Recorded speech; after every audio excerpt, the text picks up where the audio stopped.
축복이 함께하기를 간절히 소원합니다. 한번 따라합니다. 먼저 가서, 크게요. 먼저 가서 형제와 화목하라.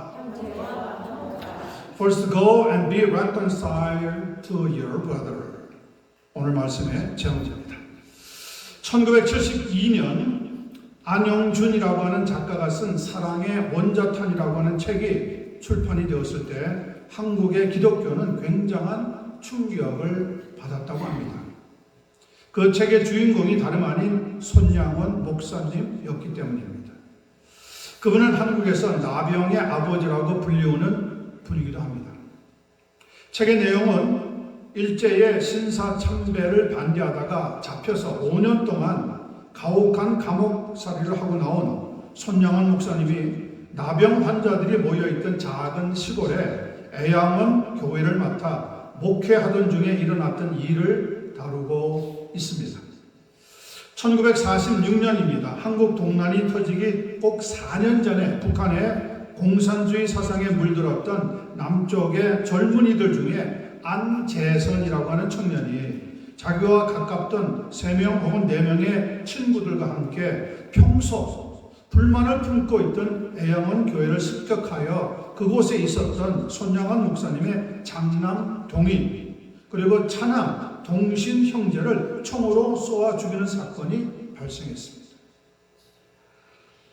이 소식을 듣고 안타까운 눈물을 흘리면서 손양원 목사님이 집으로 돌아와서 아들 형제의 장례식을 치렀다고 합니다. 중요한 이야기는 이 뒤에 시작이 됩니다. 그것은 자기의 두 아들을 죽인 안재선을 법정에 나가서 나는 그를 용서합니다 라고 밝힘으로 그는 사형을 면하고 가까스로 풀려났는데 손양원 목사님은 그를 양자로 삼아 직접 자기의 집으로 데려왔다는 겁니다. 이 소식은 안재선을 붙잡아갔던 경찰서의 순경들에게 또 법정에서 재판을 했던 판사와 검사들에게 또 애양원 교회의 성도들과 인근 지역의 모든 동네 주민들에게 그들의 마음에 엄청난 충격을 주었습니다. 아니 도대체 자기 아들을 죽인 젊은이를 어떻게 용서할 수 있느냐는 겁니다. 그뿐 아니라 그런 악한 자를 아들로 삼다니 그는 도대체 어떤 사람이냐? 필시 미치광이거나 아니라면 그는 성인일 것이다 하는 것이 당시 세간의 평판이었다고 합니다. 그런 손양원 목사님은 한국 전쟁이 일어났던 1950년 피난 가지 않고 불쌍한 나병 환자 교우들을 끝까지 돌보다가 공산주의자들의 손에 의해서 무참하게 총살당함으로 향년 49세의 나이로 순교를 하게 됩니다. 그는 마지막까지도 설교하면서 원수를 용서하고 사랑할 수 있는 기회를 주신 하나님께 감사합니다. 그런 신앙 고백을 했다고 합니다. 저는 오늘 이 용서라고 하는 묵직하고도 감동스러운 주제를 담아서 설교하려고 합니다. 말씀을 들으면서도 마음속으로 저를 위해서 간절히 하나님 앞에 기도해 주실 수 있게 되기를 예수님의 이름으로 부탁을 드립니다. 23절, 24절 말씀 봅니다. 그러므로 예물을 제단에 드리려다가 거기서 네 형제에게 원망 들을 만한 일이 생각이 있는 것이 생각나거든 예물을 제단 앞에 두고 먼저 가서 형제와 화목하고 그 후에 와서 예물을 드리라. 우리가 대하고 있는 이 마태복음 5장부터 7장까지는 소위 산상설교라고 일컬어지는 아주 중요한 예수님의 설교 말씀이 들어있는 부분입니다.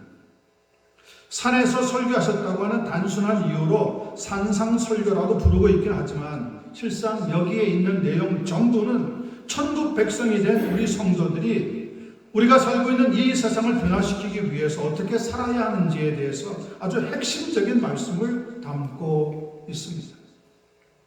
그래서 이 산상설교를 가리켜서 기독교의 대헌장이라고도 부르고 있습니다. 먼저 본문 23절, 24절을 읽기 쉽게 기록해 놓은 새번역 성경을 보면 이렇게 풀이하고 있습니다. 그러므로 네가 제단에 예물을 드리려고 하다가 네 형제나 자매나 네게 어떤 원한을 품고 있다고 하는 생각이 들거든 너는 그 예물을 제단 앞에 모아두고 먼저 가서 그 형제나 자매와 화해하라.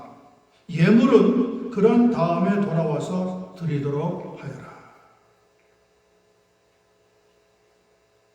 여기서 원망 들을 만한 일이 있는 것이 생각나거든 이라고 하는 말을 주의 깊게 살펴보았으면 좋겠습니다. 왜냐하면 거기에는 주어가 빠져 있기 때문입니다. 생각나거든. 누가 생각이 난다는 거예요? 누가 생각나게 만들었냐는 거예요. 내 자신이요? 아닙니다. 성경에서 말하고 있는 뜻은 하나님이 생각나게 하거든 이라고 하는 의미를 가지고 있습니다.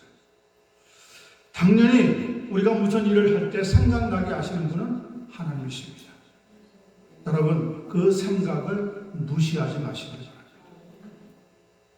그리고 원망 들을 만한 일이라고 했는데 이것은 내가 다른 사람에게 말이나 행동으로 상처를 주었거나 피해를 입힌 일을 의미합니다.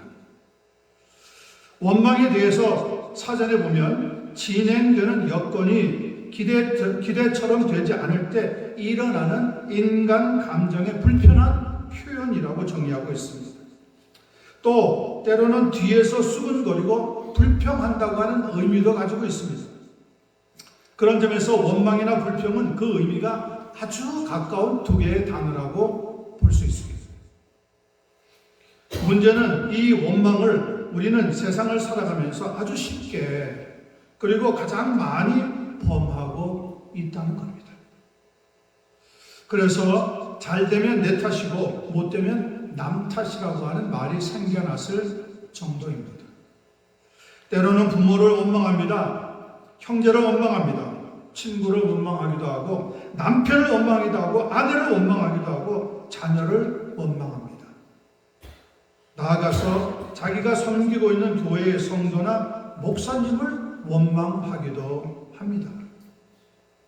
그러므로 이 원망이라고 하는 것은 원죄의 영향으로 우리에게 생겨나는 결과라고 볼 수 있다는 겁니다. 첫사람 아담을 생각해 보시기를 바랍니다. 하나님께서 먹지 말라고 먹으면 정령 죽으리라고 그렇게 신신당부를 했던 선악과를 먹고 나서 그가 어떤 행동을 보이는지 아십니까? 창세기 3장 11절에서 13절을 보면 그런 아담을 하나님이 만나서 이렇게 물어보십니다. 아담아, 누가 너의 벗었음을 네게 알렸느냐? 내가 네게 먹지 말라 명한 그 나무 열매를 먹었느냐? 아담이 대답합니다. 하나님이 주셔서 나와 함께 있게 하신 그 여자, 그가 그 나무 열매를 내게 주므로 내가 먹었나이다. 그러니까 나는 원하지 않았지만 하나님이 내게 허락하신 이 여자 때문에 먹었다고 하면서 은근슬쩍 아담은 누구에게 원망을 하는 겁니까? 하나님에게 원망을 하는 겁니까? 하나님이 주시지 않았다면 내가 먹었겠습니까? 이런 말이죠. 그래서 하나님이 이번에는 그의 아내인 하와에게 물어봅니다. 여자에게 이르시되 네가 어찌하여 이렇게 하였느냐? 하와의 대답이 무엇입니까? 뱀이 나를 꿰물어 내가 먹었나이다. 그러니까 하와도 나는 원하지 않았지만 하나님이 지으신 저 뱀이 나를 유혹해서 먹을 수밖에 없었습니다. 역시 하나님을 원망하고 있더라는 겁니다. 하와는 이것을 여러분 누구에게 배웠을까요? 당연히 조금 전에 아담이 하나님께 대답하는 것을 보고 배운 겁니다. 여러분은 부탁드립니다. 원망하거나 불평하지 않는 삶을 살아갈 수 있게 되기를 간절히 축원합니다. 축원합니다. 원망이나 불평은 우리를 인생에서 실패와 파멸로 몰고 가기 때문에 그렇습니다. 그래서 4절에 보니까 우리에게 말씀합니다. 너희가 먼저 가서 형제와 화목하라고 권면하면서 그 후에 와서 예물을 드리라고 적극적으로 명령하고 있다는 겁니다. 하나님을 예배함에 있어서 예물을 드리는 것보다 형제와 화목하는 것이 먼저라고 하는 의미입니다. 화목하고 나면 그때 맺어지는 열매가 감사라고 하는 겁니다. 그래서 감사는 원망의 반대말입니다. 디트리 본 헤퍼라고 하는 독일의 루터란 신학자가 원망의 결과로 생기는 분노에 대해서 본문을 보면서 이렇게 설명하고 있습니다. 분노 속에서는 하나님께 접근할 수 없어 우리의 예배는 용납도 되지 않습니다. 우리가 형제나 자매를 무시한다면 우리의 예배는 진실하지 못한 것입니다. 경멸하는 마음으로 이웃과 화해하지 않은 채 하나님께 나아간다면 우리는 실상 우상을 숭배하는 것과 같습니다. 문제는 마음이 다쳤다고 하는 사실뿐만 아니라 나 때문에 영혼이 다치고 상처 입고 인격에 손상을 당한 누군가가 나에게 원망을 품고 분노하고 있다고 하는 사실을 조심하십시오. 하나님은 우리의 형제나 자매가 모욕을 당하는 한 자신을 위한 영광을 원하지 않으십니다. 왜 원망이나 불평을 하면 안 되는 겁니까? 하나님이 들으시기 그렇습니다. 그러므로 화목지 않고 드리는 예배는 하나님을 향하는 것이 아니라 우상을 숭배하는 결과를 낳게 된다는 것을 절대 잊어버리지 않게 되기를 간절히 소원합니다. 시편 50편 23절 말씀 들어보세요. 감사로 제사를 드리는 자가 나를 영화롭게 하나니 그 행위를 옳게 하는 자에게 내가 하나님의 구원을 보이리라. 데살로니가 전서 5장 18절도 이렇게 말합니다. 범사에 감사하라. 이것이 그리스도 예수 안에서 너희를 향한 하나님의 뜻입니다. 성도 여러분, 하나님 앞에 원망 대신에 감사로 살아갈 수 있는 복된 한 사람 한 사람 되기를 간절히 축원합니다. 25절입니다. 두 번째, 너를 고발하는 자가 함께 길에 있을 때 급히 뭐하라고요? 사화하라. 우리가 잘 쓰는 단어는 아닙니다. 나중에 설명해 드리겠습니다. 그 고발하는 자가 너를 재판관에게 내어주고 재판관이 옥리에게 내어주어 옥에 가둘까 염려하라. 자, 이 25절도 읽기 쉽게 기록해 놓은 새 번역을 보면 이렇게 풀이하고 있습니다. 너를 고소하는 사람과 함께 법정으로 향하는 길을 갈 때 도중에 빨리 하회하도록 하라. 그렇지 않으면 고소하는 사람이 너를 재판관에게 넘겨주고 재판관은 형무소 관리에게 넘겨주어서 그가 너를 감옥에 보내게 될 것이다. 이때 너를 고발하는 자랑, 앞쪽 23절에서 원망을 들을 만하게 생각나는 형제는 거의 같은 사람을 말하는 겁니다. 그 사람과 가능한 어떻게 하라고요? 급히 혹은 빨리 하회하라고 말씀하고 있는 겁니다. 여기서 25절의 사화나 앞쪽 24절의 화목은 거의 같은 의미의 단어입니다. NIV 영어 성경을 보면 사화는 settle이라고 적어놓고 화목은 reconcile이라고 적었습니다. 그러니까 화해하려고 할 때 가장 먼저 제일 먼저 해야 되는 것이 무엇이냐? 용서라고 하는 겁니다. 용서가 없는 화해라고 하는 것은 있을 수 없기 때문에 그렇습니다. 이야기가 잠깐 다른 쪽으로 흘러가겠지만은 1976년 11월 14일 라스베가스 힐튼 호텔에서 41살의 엘비스 프레슬리가 2만 명의 팬들 앞에서 공연을 펼친 적이 있다고 합니다. 그의 유명한 히트곡들을 부르고 있는데 갑자기 관객들 가운데서 술에 취한 목소리가 울려 퍼졌습니다. 엘비스, 너는 가짜야. 너는 영웅이 아니야. 피닉스 출신의 35살이 된 건설 노동자 빅 마이크 핸더슨이라고 하는 사람이 소리친 겁니다. 분위기는 순식간에 얼어붙었습니다. 이때 경비원들이 들어와서 막으려고 하니까 엘비스가 손을 들어서 그러지 말라고 합니다. 나와 싸우고 싶은가?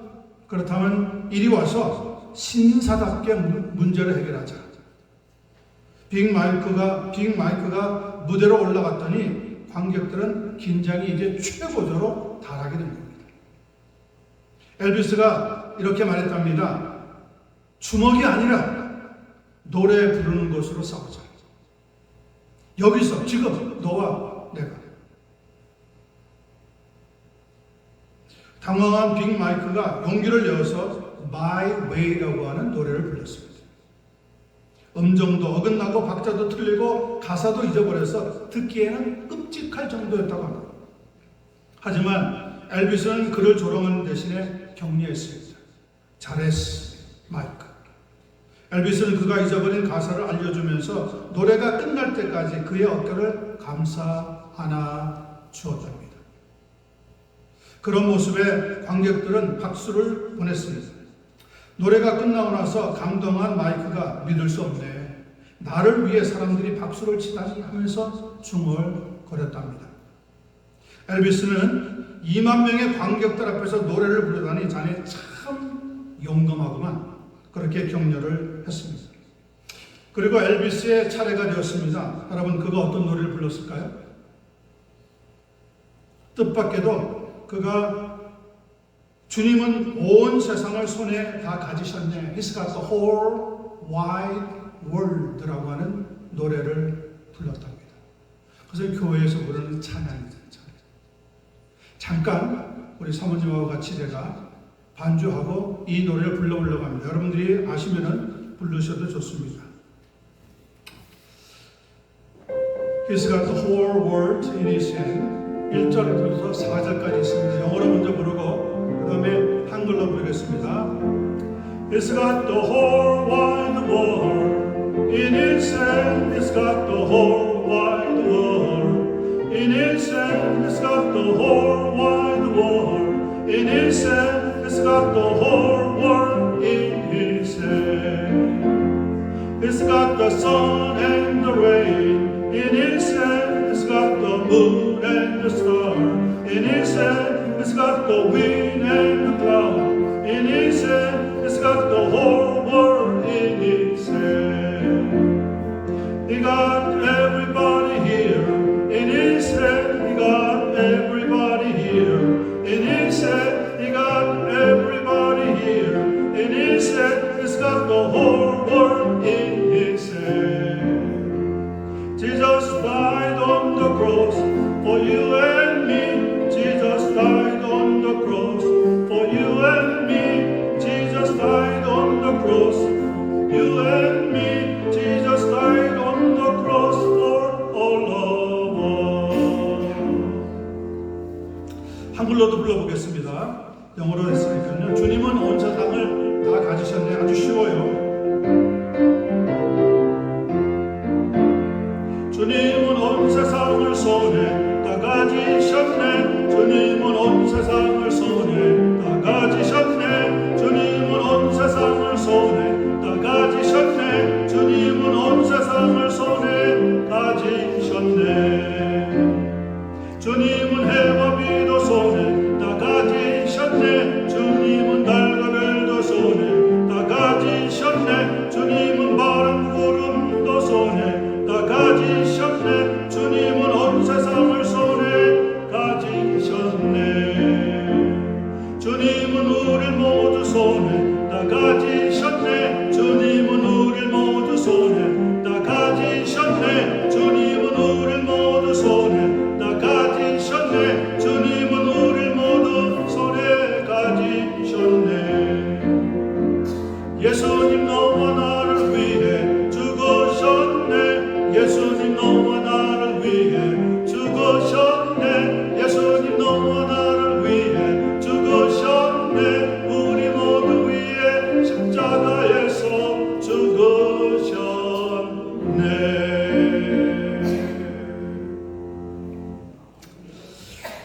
물론 이렇게 부르진 않았을 겁니다.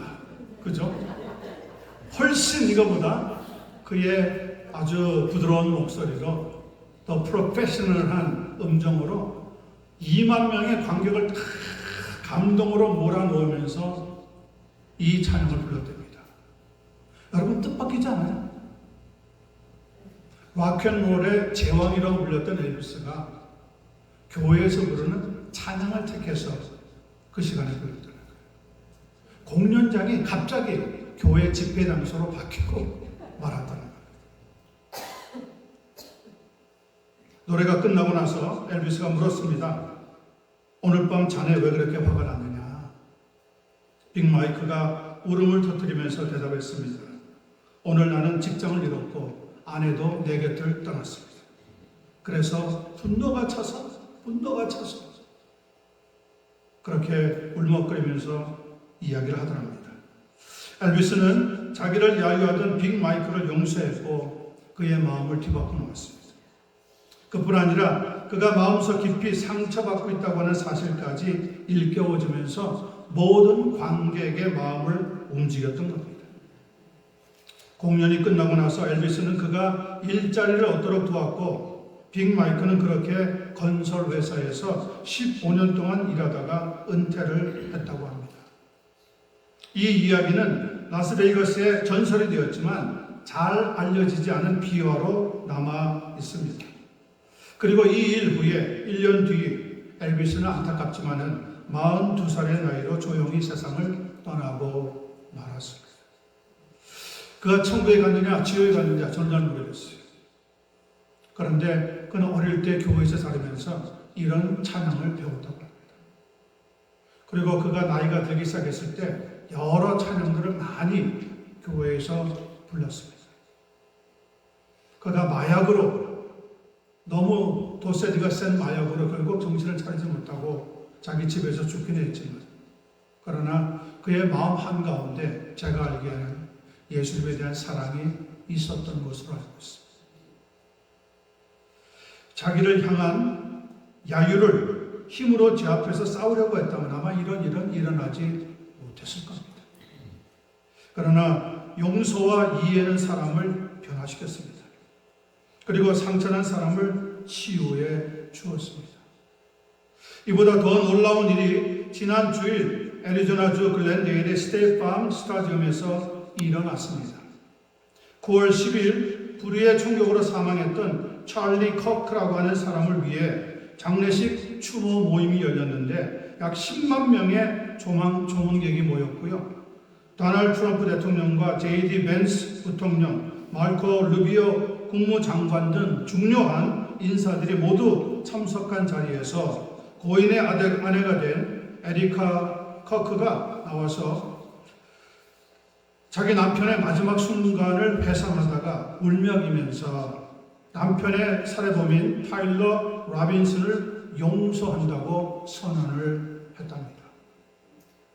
우리 저기 알렉스 형제가 그 모임에 갔다가 주일날 돌아왔습니다.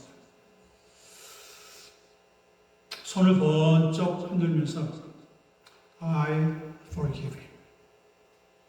나는 그를 용서합니다. 그렇게 외치는 순간 스타디움 곳곳에서 하는 아쉬운 소리와 함께 박수가 터져 나왔다고 합니다. 에리카는 예수님의 십자가의 말씀을 인용하면서 나는 그를 용서합니다. 그것이 그리스도께서 하신 일이고 제 남편 찰리가 했을 일이기 때문입니다. 그렇게 고백을 했다는 겁니다. I forgive him because it was what Christ did and it's what Charlie would do. 이어서 증오에 대한 해답은 증오가 아니라 용서이고 복음은 우리에게 원수와 핍박자까지도 사랑하라고 가르친다고 고백을 했습니다. 수많은 사람들이 훌쩍거리면서 같이 울었다고 합니다. 저도 그 장면을 실시간으로 본 적이 있는데 미국에 소망이 있구나. 미국의 젊은이들 가운데 저런 사람도 있구나. 총이 아니라 용서로 삶을 살아가겠다는 거죠. 그건 어마어마한 메시지입니다. 그는 지금 이 세상에서 눈뜨고 찾아볼 수 없는 일들입니다. 여러분 찰리라든지 에리카 그리고 총으로 비록 쏴서 죽인 범인이긴 하지만 타일러 로빈슨 같은 사람은 다 30대에서 20대에 속하는 젊은 사람들입니다.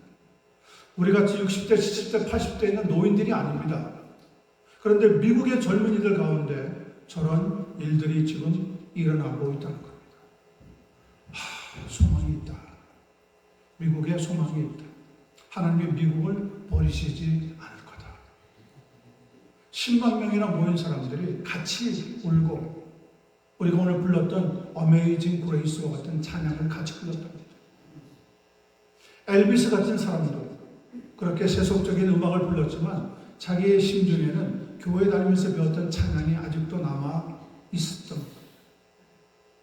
여러분, 세상에 가장 큰 무기가 뭔지 아세요? 용서입니다. 용서가 가장 큰 무기입니다. 맞습니다. 누가복음 23장 34절에 보면 예수님이 세상을 떠나기 바로 직전에 외친 말씀이 그런 말입니다. 아버지여, 저들을 용서하여 주옵소서. 자기들이 하는 것을 알지 못함이니이다. 예수님은 죽는 마지막 순간에 자기를 못 박여 죽이는 로마 군인들, 자기를 죽음의 형정으로 내몰았던 유대인들, 그리고 주변에서 자기를 조롱하고 있던 다른 사람들까지 다 하나님 앞에 저들을 용서하여 주시옵소서. 예수님이 십자가에서 돌아가시면서 우리의 죄를 용서해 주셨기 때문에 하나님과 화해가 화목이 이루어지게 된 겁니다. 그렇지 않았다면 어떻게 우리가 하나님의 사랑을 얻고 하나님의 백성이 될 수가 있었겠습니까? 여러분, 아직 우리에게 시간이 있습니다. 여러분의 가족이나 친구 그리고 교회 성도들과 혹시 원망됐든지 불평하든지 외롭고 힘든 일이 있었다면 급히 화해하시고 앞으로는 행복한 믿음의 삶을 살아갈 수 있게 되기를 예수님의 이름으로 축원합니다.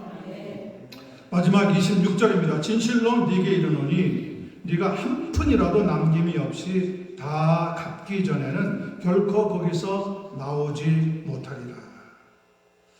성경을 읽기 쉽게 풀이해 놓은 새 번역 성경에 26절은 이렇게 기록되어 있습니다. 내가 진정으로 너희에게 말하노니 너희가 마지막 한 푼까지 다 갚기 전에는 절대로 거기에서 나오지 못할 것이다. 우리는 이 짧은 한 절에서 세 가지 중요한 교훈을 생각해 보아야 합니다. 첫 번째는 한 푼이라고 하는 단어. 한글 성경에 적혀져 있는 이 한 푼은 아마 영어 성경에 penny, 1센트라고 기록된 것을 그대로 번역해 놓아서 그런 것 같습니다. 그러나 헬라어 원어 성경에는 그 한 푼이 고드란트, 곧 두 렙돈의 동전을 의미하고 있다고 말합니다. 이 두 렙돈은 마가복음 12장 42절에 기록되어 있는 한 가난한 과부가 자기가 가지고 있던 돈을 다 하나님 앞에 헌금했는데 그 양이 두 렙돈이었습니다. 한 렙돈이 지금 미국의 화폐로 계산을 하면 약 50센트에 해당합니다. 코로 두 개. 두 렙돈이면 1불 정도가 되는 겁니다. 1불. 여러분, 세상에 1불을 빚질 사람이 있겠습니까? 1불. 지극히 작은 단위이기 때문에 1불 빚지는 사람은 아마 세상에 하나도 없을 겁니다. 예수님은 마태복음 5장 19절에서 그런데 계명 중에 작은 것, 아주 작은 것 하나라도 버리지 말라고 가르쳐 주셨습니다. 작은 것이라고 무시하거나 가볍게 여기지 말라고 하는 영적인 교훈이 우리에게 이 한 푼이라고 하는 단어에 들어있는 겁니다. 두 번째, 네가 한 푼이라도 남김이 없이 다 갚기 전에는 이라고 하는 말입니다. 이 말은 내가 정말 무심코 한 언행으로 남긴 아주 작은 상처라고 할지라도 결코 가볍게 혹은 언짢게 생각하지 말라고 하는 의미를 주고 있습니다. 그런데 대부분의 사람들은 자기가 남에게 상처 준 일은 쉽게 잊어버리면서도 자기가 다른 사람으로부터 상처받은 일은 아주 오래 기억하는 성향이 있습니다. 어떻게 보자면 도대체 말이 안 되는 거죠. 어처구니가 없잖아요. 자기는 다른 사람한테 상처 줘놓고 다른 사람의 말 듣고 자기 상처 입으면 그냥 펄펄 뛰고 난리가 난다. 이게 모순된 사람의 모습입니다. 우리가 얼마나 모순되는지 몰라요. 나는 거짓말하는 사람 싫어해. 그러면서 우리가 종종 거짓말하거든요. 이게 우리가 살고 있는 나의 모습이에요. 나의 모습.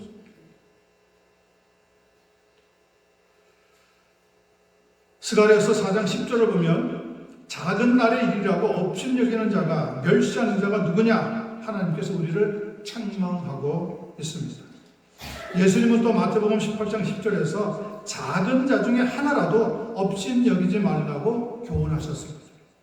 그러니 우리가 말이나 행동을 할 때 정말 조심하고 또 조심해야 한다는 영적인 교훈을 얻게 되는 겁니다. 그리고 세 번째, 결코 거기서 나오지 못하려고 했습니다. 거기가 어디를 가리키는 건지 우리는 궁금한데 누가복음 16장 26절을 보면 거기에서 대답을 찾을 수가 있습니다. 그뿐 아니라 너희와 우리 사이에 큰 구렁텅이가 놓여 있어 여기서 너희에게 건너가고자 하되 갈 수 없고 거기서 우리에게 건너올 수도 없게 하였느니라. 이 말씀은 부자와 거지 나사로의 비유에 관한 말씀입니다. 부자는 살아생전에 자색옷과 고운 베옷을 입고 날마다 호화롭게 즐기며 살았습니다. 그러나 거지 나사로는 헌재투성이의 몸에다가 부잣집의 대문 앞에 버려져서 그 부자의 상에서 떨어지는 것을 먹으려고 했고 심지어는 개들이 와서 그의 헌재를 핥을 정도로 아주 궁색하게 어렵게 살았습니다. 그러던 두 사람이 다 죽고 눈을 떠보니까 부자는 어디에 있는 자기 자신을 발견했어요? 음부에 있는 자기 자신을 발견했어요. 거지 나사로는 아브라함의 품에 있는 것이 발견이 되었습니다. 거기서 안식과 평강을 누리고 있다는 겁니다. 성경은 반전입니다. 모든 이야기가 반전입니다. 저절로 되는 게 하나도 없습니다. 여러분의 삶이 하늘나라에 갔을 때 반전의 역사가 일어날지도 모릅니다. 음부에서 고통 중에 있던 부자가 눈을 들어 나사로를 보고 나서 아브라함에게 이런 요청을 합니다. 말도 안 되는 요청이죠. 아버지 아브라함이여, 나를 긍휼히 여기사 나사로를 보내어 그 손가락 끝에 물을 찍어 내 혀를 서늘하게 해주소서. 내가 이 불꽃 가운데 괴로워하나이다. 아브라함이 대답합니다. 예, 너는 살았을 때 좋은 것을 받았고 나사로는 고난을 받았으니 이것을 기억하라. 그는 여기서 위로를 받고 너는 괴로움을 받느니라. 그리고 한마디 더 덧붙이는데 여기에 핵심이 있어요. 그뿐 아니라 너희와 우리 사이에 큰 구렁텅이가 놓여 있어 여기서 너희에게로 건너가고자 하되 갈 수 없고 거기서 우리에게도 건너올 수가 없느니라. 그러니까 여기서라고 하는 것은 천국을 가리키는 것이고 아브라함이 있는 것. 거기서라고 하는 것은 부자가 고통을 받고 있던 음부를 말하는 겁니다.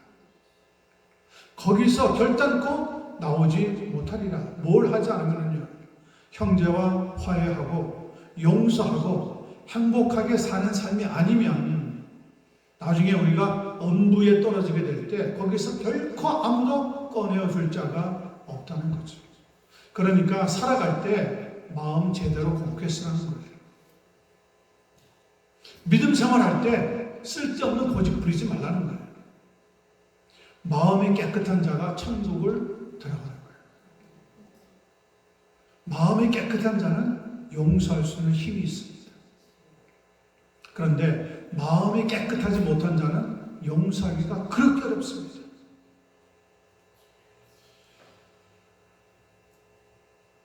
우리는 이 세상을 살아갈 때 예수 믿는 사람인데, 하나님 믿는 사람인데 세상 사람들처럼 편견과 불평한 마음으로 살지 말고 항상, 그리고 범사에 용서와 이해의 마음으로 믿음 생활해야 한다고 하는 교훈이 이 안에 묵직하게 들어있다는 겁니다.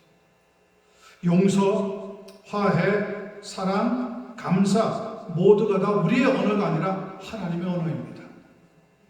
그런데 하나님은 특별히 우리에게 용서라고 하는 단어를 주셔서 용서를 실천하라고 알려주고 있습니다. 우리가 지금 500가 전도 축제를 실수하고 있습니다. 11월 18일까지 계속할 겁니다. 왜 하는지 아세요? 우리가 나가서 무슨 메시지를 전하려고 하는지 아세요? 하나님은 우리를 용서하십니다. 하나님은 우리를 사랑하십니다. 하나님은 우리를 구원하시길 기뻐하십니다. 그 말씀을 전하고 싶어서 나가는 거예요. 그 말씀을 전하고 싶었어요. 용서한다고 하는 하나님의 구원의 메시지, 하나님이 지금도 우리를 사랑하고 있다고 하는 그 소망의 메시지, 이걸 못 듣고 살다가 죽는 사람들이 있거든요. 여러분과 저는 하나님이 우리의 죄를 용서하시고 예수님을 통하여서 우리를 사랑하시고 구원하셨다고 하는 이 놀라운 사실에 더욱 감격하시고 하나님을 찬양하시고 매일매일 사실 때 정말 범사에 감사하고 또 감사하는 그런 복된 삶으로 살아갈 수 있게 되기를 예수님의 이름으로 간절히 축원합니다. 우리 앞에 옆에 있는 사람 보면서 인사합시다. 그냥 인사하지 마시고 제가 하는 대로 하세요. 혹시 내가 섭섭한 게 있으면 용서해 주세요. 옆에 있는 사람하고 인사하세요. 인사하시라니까요. 인사하시라고요. 앞뒤로 옆으로 인사하세요.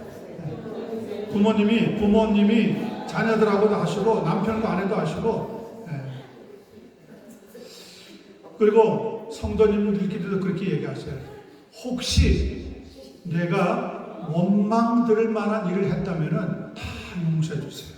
자, 한 번만 더 합시다. 내가 원망 들을 만한 일이 있으면 지금 이 시간 다 용서해 주세요. 다 용서해 주세요. 가장 많이 웃는 사람을 보니까 가장 많이 기쁜 것 같아요. 여러분, 우리가 사람인데 살아가면서 왜 원망 들을 만한 일을 안 하겠습니까? 왜 섭섭한 일이 없겠습니까? 그런데 그 모든 걸 다 하나님은 용서하시기를 원합니다. 저는 그 에리카 커크라고 하는 여자분이 나와서 나는 그를 용서합니다. 얼마나 하기 힘든 말입니까, 여러분? 자기 남편이 죽은 지 지금 열흘도 안 됐어요. 그런데 이야기합니다. 나는 그를 용서합니다. 예수님도 그를 용서하실 것입니다. 자기 남편이 만약에 살아있다면 그를 용서했을 것입니다. 미국의 젊은이들이 예수님을 믿는 신앙으로 다시 한번 일어났으면 좋겠습니다. 미국을 하나님이 절대로 버리시지 않을 줄로 믿습니다. 우리의 자녀들도 믿음을 회복하고 승리하는 삶을 살아갈 수 있게 되기를 간절히 축원합니다.